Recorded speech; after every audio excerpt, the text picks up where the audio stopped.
BFM Business, objectif, raison d'être. Cyril Ariel. Bonjour à toutes et tous, j'espère que vous allez bien. Alors cette semaine dans Objectif Raison d'être, forcément à l'approche des fêtes de fin d'année, nous allons parler de cacao durable. Nous recevons alors le président fondateur de Jeff de Bruges, le challenger de la semaine. Ce n'est autre que le directeur général de Max Havelaar. Puis en fin d'émission, nous aurons le cofondateur de Néo Gourmet en tant que débriefeur. On rentre tout de suite dans le cœur du sujet. Ils sont là, ils sont deux et ils s'engagent. BFM Business, objectif, raison d'être. Les entreprises face aux défis de la RSE.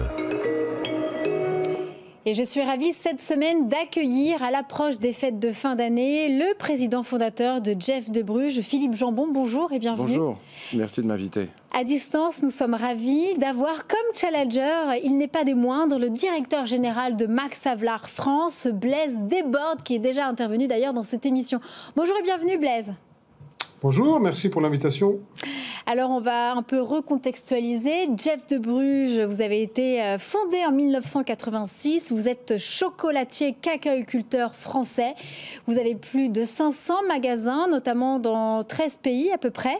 Et puis vous avez notamment changé de stratégie en 2017 parce que vous détenez maintenant en propre des plantations de cacao en Équateur pour, on va dire, produire de manière plus durable. Et puis surtout, vous venez également d'être nommé marque préférée des Français. Et puis Max Havelaar, on le rappelle, vous êtes un acteur incontournable du commerce équitable et notamment vous délivrez un label qui permet notamment une juste rémunération des producteurs. Alors on va rentrer tout de suite dans le cœur du sujet.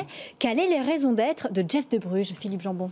La raison d'être, c'est d'avoir des produits chocolatés, éco-durables, si possible innovants, rempli de saveurs, à un prix accessible. Et la notion de prix accessible est une des clés pour nous de notre succès. Vous, c'est vraiment effectivement votre ADN. Rapidement, on va le rappeler tout de même, les enjeux du cacao et du chocolat, c'est notamment la rémunération des producteurs, la déforestation, la biodiversité et le travail des enfants, des enjeux auxquels la filière doit s'engager. Alors Max Havelaar, effectivement, quelle est votre raison d'être? Elle doit sans doute s'approcher de tout ça. Ben oui, exactement. C'est avant tout de protéger celui qui rend possible les tablettes, qui rend possible les moulages, les friandises chocolatées, c'est-à-dire le planteur qui cultive les fèves. Et il est très important de tous connaître et savoir que seulement 5% à peu près du prix que nous payons va aux planteurs de cacao. Donc nous, en tant qu'ONG mondiale, nous essayons de défendre le planteur de cacao pour qu'il ait une rémunération digne et juste quand on achète un produit issu des fèves. Alors, on va tout de suite parler de commerce équitable. Vous l'incarnez.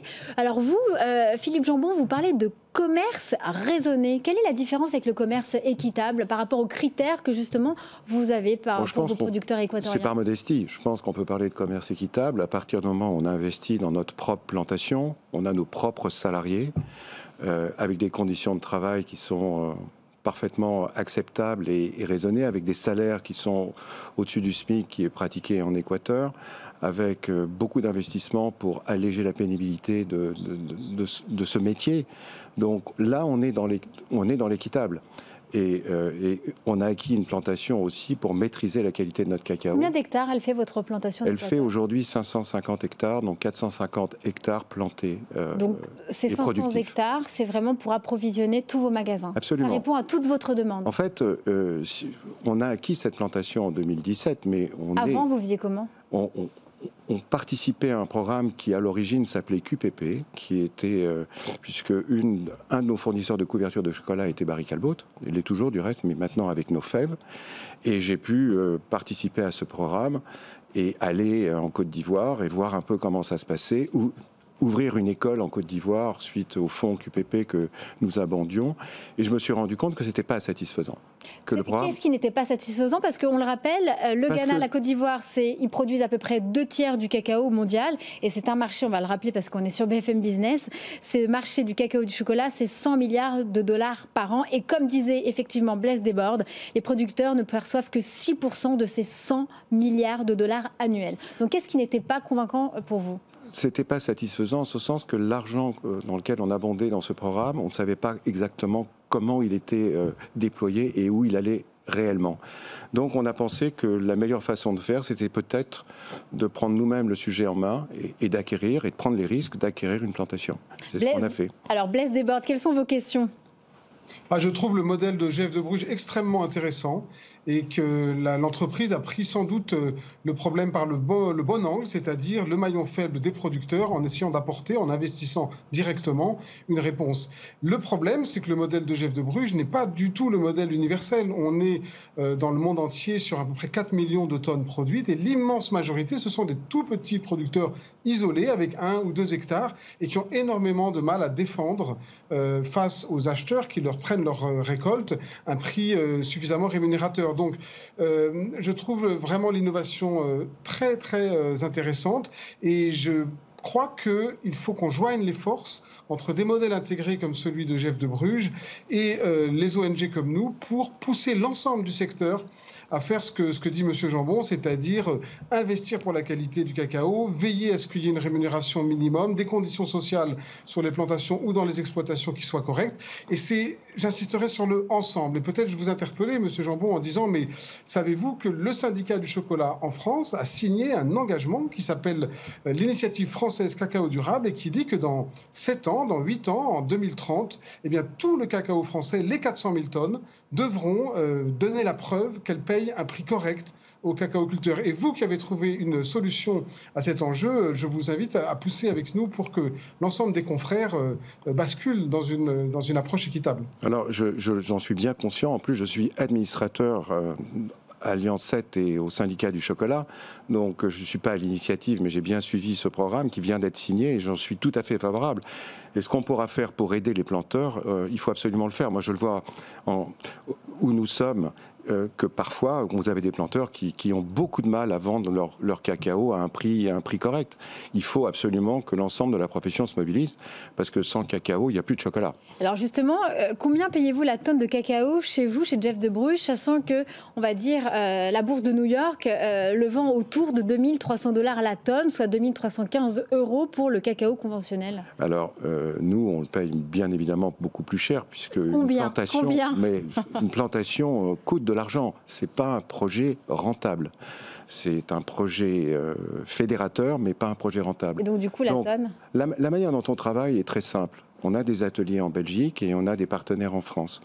Ils s'approvisionnent au prix du marché.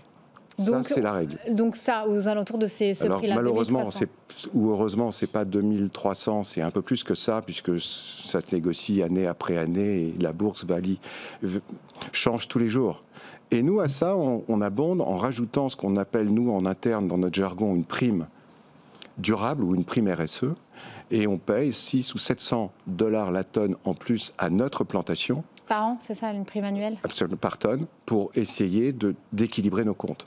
Et on fait énormément d'investissements, encore une fois, comme je l'ai expliqué, pour optimiser cette production et favoriser le travail convivial et heureux de nos salariés planteurs. Alors on rentre dans l'actualité avec vous au niveau du cacao, au niveau également de l'Union européenne qui vient d'adopter une réglementation ambitieuse au sujet de la déforestation importée, effectivement, c'est-à-dire les produits issus de la terre déboisée, le soja, le café et donc le cacao. Les entreprises sont désormais obligées de remonter toute cette chaîne d'approvisionnement jusqu'à la parcelle de production pour effectivement prouver qu'aucune forêt n'a été récemment déboisée sous peine d'amende. Alors, qu'est-ce que vous allez faire pour justement, comment allez-vous garantir ce niveau de traçabilité sur votre chaîne d'approvisionnement? Alors déjà, quand vous êtes en direct de l'Équateur. Quand on est en direct de l'Équateur, la plantation qu'on a acquise en 2017 est une plantation assez connue là-bas. Il n'y a pas eu de déforestation, donc tout ce qu'on a acquis était déjà planté. Donc le sujet ne se pose pas. Et puis je rappelle que l'Équateur, le berceau du cacao, où là ça pousse de façon endémique, ça fait des dizaines et des centaines d'années que le cacao y pousse. Donc on n'est pas dans la même problématique que dans l'Afrique de l'Ouest. Donc ce ne sera pas très compliqué pour aujourd'hui, ça, en tout cas, voilà, vous faites partie des, on va dire, des producteurs, etc., des cacaoculteurs qui ne sont pas forcément donc concernés par ce que vous avez acquis. Non, mais je trouve que ce que est en train d'entreprendre l'Union européenne est tout à fait intéressant et je crois que c'est vital. Il faut le faire. C'est inéluctable. Vous avez une question, Blaise Desbordes, sur ce modèle justement que vous trouvez intéressant d'intégrer? Tout à fait. Comme ONG, nous, on peut que saluer cette avancée. C'est historique. Ça a été dit par plusieurs parlementaires européens. Enfin, on se pose la question dans nos assiettes de savoir si là-bas, loin de nos yeux, on provoque des désastres humains ou des désastres environnementaux. Donc, la question est hyper pertinente. N'importons plus des choses qui provoquent du changement climatique, qui provoquent de la déforestation. Pour autant, pour aller dans le sens de M. Jambon et de l'interpellation, le marché, quand on est dans le chocolat de qualité, il n'y a pas tellement de difficultés, comme l'a dit M. Jambon, à payer un prix correct, au-dessus de 3 000, 4 000 $ la tonne. Mais je veux le dire à nos auditeurs et à l'ensemble des consommateurs, ce qui compte, c'est la confiserie, c'est ce qu'on appelle le chocolat de masse, très sucré, qui, lui, malheureusement, achète souvent à des prix cassés et provoque la misère pour des dizaines et des dizaines, voire des centaines de milliers de planteurs. Donc oui, l'Union européenne a eu raison. Mais il reste encore des étapes. Quel va être le filtre exact? Et surtout, c'est ma dernière interpellation, mais ne tombons pas dans le piège de demander à des gens extrêmement pauvres de lutter contre la déforestation, d'avoir des bonnes pratiques agricoles alors qu'ils arrivent à peine à se nourrir. Le déterminant, la mère de toutes les batailles, c'est le prix qu'on leur paye. Si vous payez un prix juste aux agriculteurs, que ce soit en France, que ce soit en Afrique ou en Équateur, eh bien, vous inquiétez pas, ils ne vont pas être poussés à avoir des pratiques mauvaises pour l'environnement ou pour la forêt. Très bien.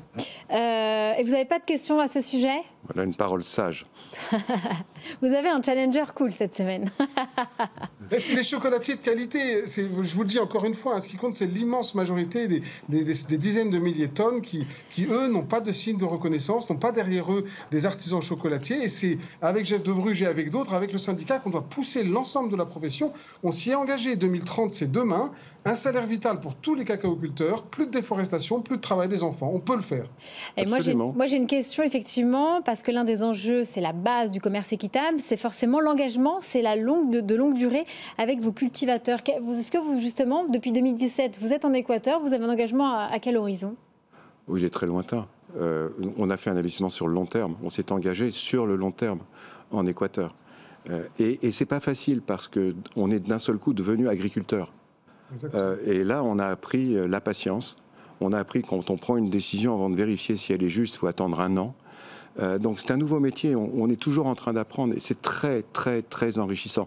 En plus en Équateur, berceau du cacao comme je le disais tout à l'heure, vous avez un vrai savoir-faire.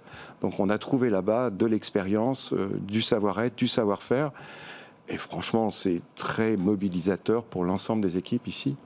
Et j'espère pour nos clients également. Moi, j'ai une question. Blaise Desbordes, Jeff de Bruges, Max Havelaar, Philippe Jambon. Est-ce que il n'y aurait pas des labels Jeff de Bruges qui pourrait avoir le label Max Havelaar? Alors, je pense que la démarche de Chef de Bruges est plutôt une démarche d'entreprise. Et il y a beaucoup de pionniers, comme ça, en tout cas quelques-uns, qui s'engagent et c'est autour de leur entreprise qui vont donner des preuves d'engagement durable, de qualité, etc. Si les consommateurs ont confiance, et peut-être que les entreprises comme Chef de Bruges doivent donner et donnent des preuves pour mériter cette confiance, dans ce cas-là, c'est l'entreprise elle-même qui est équitable ou qui est durable. En revanche, nous, le label, on est effectivement plutôt destiné à aller sur des produits de très grande consommation où finalement les consommateurs n'interpellent pas trop la marque. Donc pourquoi pas si M. Jambon est intéressé sur quelques produits.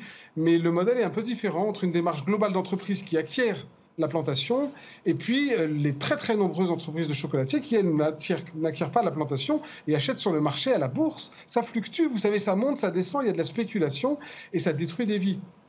Comment vous communiquez vos engagements depuis 2017, comme quoi vous êtes en Équateur, vous êtes en direct avec vos Alors déjà, nous sommes certifiés dans cette plantation Rainforest, qui est un peu semblable. Donc sur les engagements, et ils sont très durs sur l'agricole et le raisonné. Et c'est très enrichissant pour nous. Après, comment on communique? Très modestement. Je n'ai pas communiqué sur l'acquisition de cette plantation avant 2020. Parce qu'il fallait comprendre ce qu'on allait faire, comprendre comment on allait le faire. Encore une fois, c'est une démarche... Comment vous êtes vu par vos confrères et consoeurs? Je ne sais pas. C'est une démarche qui n'est pas une démarche marketing. C'est une démarche de bienveillance, qui donne du sens à l'entreprise, qui donne du sens à cette plantation et aux gens qui y travaillent. C'est vraiment sincère. On ne s'invoque pas 500 hectares de plantation si c'est un coup de marketing. Ce n'est pas possible. Donc on commence seulement, maintenant qu'on maîtrise, qu'on a un approvisionnement absolument total de nos bonbons de chocolat avec nos fèves propres d'Équateur, on commence seulement à communiquer et de faire savoir. Ça va prendre un long process de temps. Et vous allez de temps en temps ou tous les combien vous allez en Équateur? 3 fois par an. C'est un beau pays. Blaise Desbordes, vous avez le mot de la fin pour cette partie? Bah écoutez, longue vie aux entreprises qui s'engagent. Je crois que toutes les démarches sont bienvenues. Encore une fois, ce qui compte, c'est qu'on ça fasse exemple et que les confrères et concurrents de GF de Bruges aussi se penchent sur la question agricole. Elle est déterminante et c'est à portée de nos mains. Les consommateurs peuvent tout à fait comprendre qu'on doit payer quelques centimes de plus pour un chocolat durable qui rend possible une vie digne. Nos plaisirs chocolat ne doivent pas être synonymes de destruction ni de la forêt, ni des gens qui en vivent. Et moi, j'ai reçu il y a, je crois, 1 an tout juste, Valrhona qui venait d'être certifié Bicorp. Je pense que Jeff de Bruges pourrait postuler pour avoir cette labellisation internationale. Écoutez, on va se renseigner sur le sujet. Voilà. Merci infiniment à tous les deux. Il est temps de passer maintenant au débriefeur de la semaine. BFM Business, objectif, raison d'être. Le débrief. Et nous continuons toujours avec des acteurs dans le chocolat. Je suis ravie de vous recevoir, David Hermange. Vous êtes le cofondateur de Néo Gourmet qui propose notamment une gamme de biscuits bio et chocolat sans sucre. Alors que pensez-vous, David Hermange, des engagements de Jeff de Bruges? Alors bonjour et bonjour à tous. Donc déjà, je trouve vos engagements très forts. C'est important que les acteurs comme vous, en tout cas, emboîtent le pas justement pour des marques comme les nôtres. Nous, pour très brièvement, Néo Gourmet, quand on a décidé de créer l'entreprise, on a choisi de prendre différents, enfin en tout cas d'avoir un impact fort sur différents sujets. Alors nous c'est le sans sucre ajouté, c'est également travailler sur des emballages 100% recyclables, travailler également sur le commerce équitable qui nous paraît complètement indispensable, et notamment une labellisation que l'on a fait. On a fait le choix d'être 100% Max Havelaar, enfin Fairtrade Max Havelaar. Ils sont partout. Hein. Voilà, vous n'avez pas fait ce choix-là, et je voudrais savoir pourquoi, même si tout à l'heure vous l'avez un petit peu évoqué.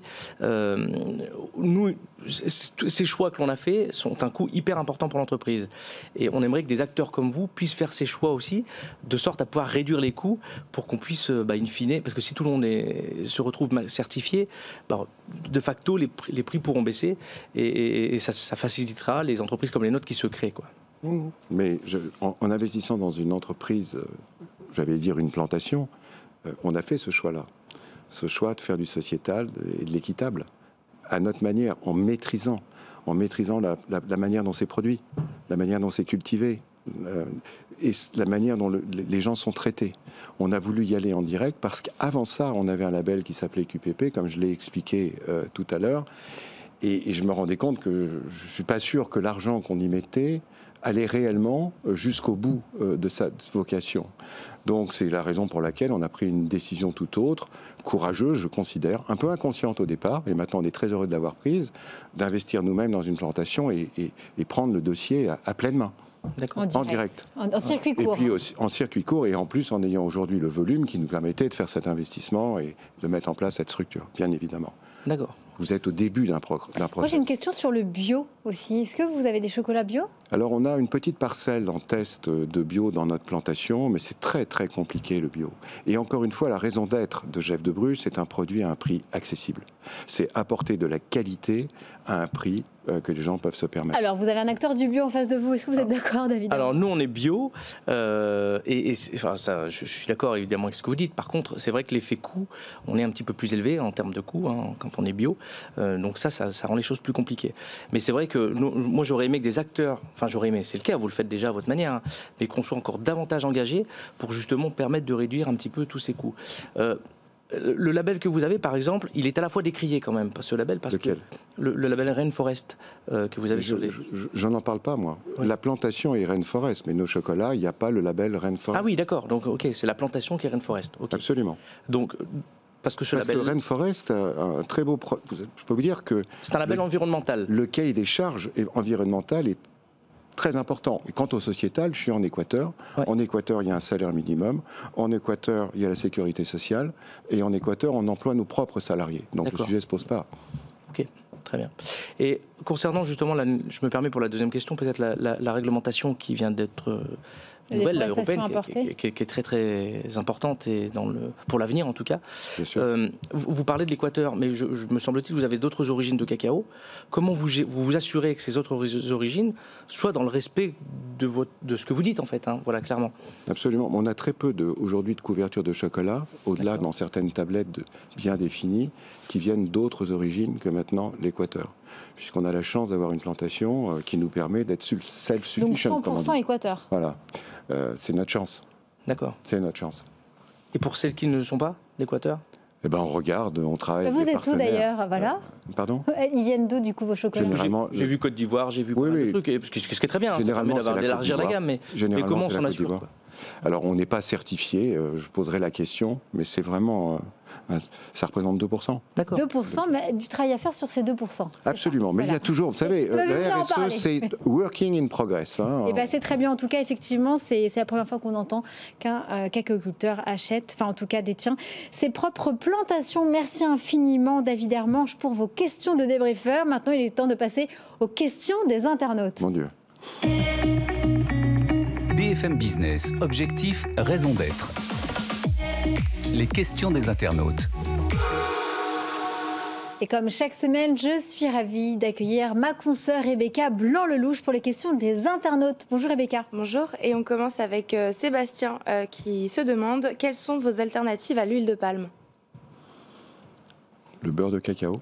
On a retiré l'huile de palme depuis 8 ans maintenant dans nos chocolats.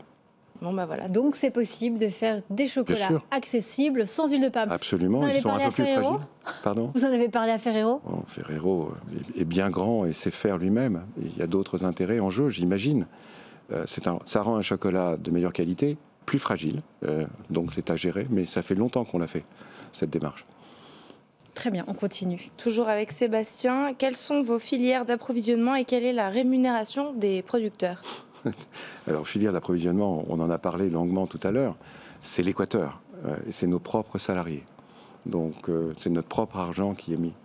Donc, on ne peut pas parler de rémunération pour autant, et nous payons nos planteurs au-delà du prix minimum, qui est le prix du SMIC, je crois que c'est 15% aujourd'hui, plus des primes, plus... Enfin, on fait un travail de chef d'entreprise et d'entrepreneur. Au même titre, on le fait en France et ailleurs. Pas de différence. Et puis toujours Sébastien, quelle est l'empreinte carbone de l'importation de votre chocolat et comment la compensez-vous? Pour l'instant, je ne peux pas répondre à cette question. On a regardé pour faire venir nos fèves à voile sur des bateaux à voile, mais c'est pas encore au point et c'est très très très très onéreux. Mais on regarde toutes ces évolutions. Je ne sais pas vous dire comment je répercute ça. Mais c'est partout, hein. Vous savez, le chocolat, il pousse ni en France, ni en Belgique, ni en Europe. Il pousse loin de nos terres. Alors j'ai une question justement, c'était une question de Noah. Ouais. Qui demande justement, avez-vous déjà envisagé d'utiliser les cargos à motorisation vélique comme le fait Grain de Sale? Parce que Grain de Sale sont des acteurs français en Bretagne. Oui, c'est très intéressant. Il y a en ce moment des cargos qui sont en train de se construire, qui vont peut-être réduire ses coûts et on va regarder. Mais pour l'instant, c'est inaccessible pour nous par rapport au volume. Et faire un partenariat avec justement ces Français Grain de Sale. Ils n'ont pas assez de bateaux. On produit quand même pas mal, donc. Mais ça viendra. C'est en conteneur? Work in progress. Donc c'est en maritime? Absolument. Très bien. On continue. Jeff de Bruges commercialise une gamme de chocolat noir, au lait et blanc. Est-ce que le cahier des charges a changé depuis la création de la gamme?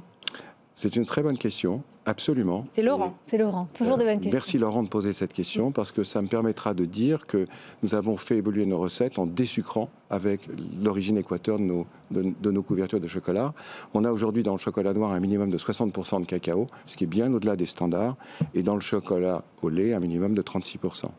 Donc on a des sucrés d'à peu près 10 à 15% grâce à la qualité de nos fèves et la manière dont on les traite. Et puis on termine avec Alcé. Employez-vous des personnes en situation de handicap et ou en situation de précarité au sein de Jeff de Bruges? Oui, absolument. On a un atelier qui s'occupe et qui travaille avec ces gens-là. Et puis on a des ateliers, des ateliers protégés avec lesquels on fait travailler toute l'année.